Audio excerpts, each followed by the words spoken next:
देखिए, रिपोर्ट आने के बाद सरकार ने कार्रवाई की है। स्वाभाविक रूप से इस पर मुझे बहुत ज्यादा कोई टिप्पणी करने की आवश्यकता महसूस, लेकिन मैं इतना जरूर कहना चाह रहा हूं कि आने वाले समय में ये घटनाओं का क्रम रुकना चाहिए, ये नहीं होना चाहिए।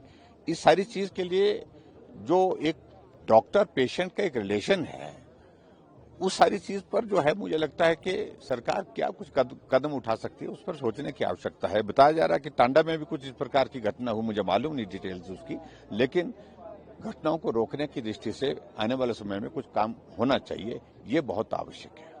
देखिए, कानून व्यवस्था के बारे में तो हम पहले कह चुके हैं और हमने विधानसभा के अंदर भी सारे मामलों को एक बार नहीं अनेकों बार उठाया। प्राथमिकता ही नहीं है सरकार की। नालागढ़ में गोलियां चली, इससे पहले ऊना में चली, उससे पहले बिलासपुर में गोली चली, शिमला के रिज मैदान के साथ यहां पर माल रोड पर एक नौजवान का काट करके जो है उसकी हत्या हो जाती है पुलिस कंट्रोल रूम के सामने, रिपोर्टिंग रूम के सामने। तो ऐसी घटनाओं का दौर लगातार हिमाचल प्रदेश में चला है। तेजाब कांड हो गया मंडी में। तो मुझे सिर्फ इतना कहना है कि सरकार मालूम नहीं, अगर तो बहुत ज्यादा काम में व्यस्त होती तो भी समझ में आता। काम तो रुके पड़े हैं। पिछले 3 साल से हिमाचल प्रदेश में विकास कार्य पर पूर्ण रूप से विराम है। तो प्रश्न पैदा यह हो रहा है कि सरकार आखिर कर क्या रही है।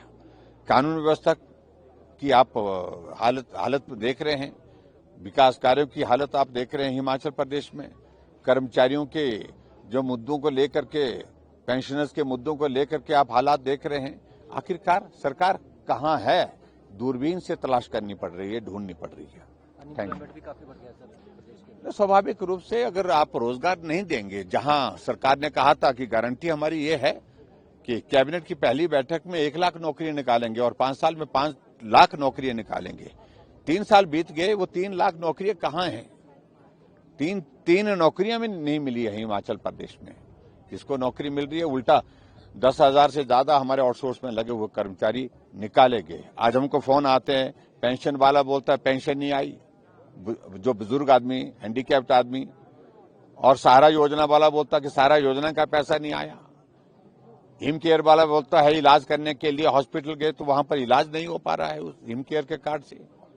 और इस तरह से शगुन योजना वाला बोलता कि शगुन योजना का पैसा बंद कर दिया, मुख्यमंत्री स्वावलंबन योजना का पैसा नहीं मिल पा रहा है। यानी कि 3 साल बीतने के बावजूद भी लोग याद कर रहे हैं भारतीय जनता पार्टी की सरकार के दौरान चलाई हुई उन योजनाओं को, और कांग्रेस की एक योजना का भी जिक्र नहीं होता है, क्योंकि हुई ही नहीं शुरू।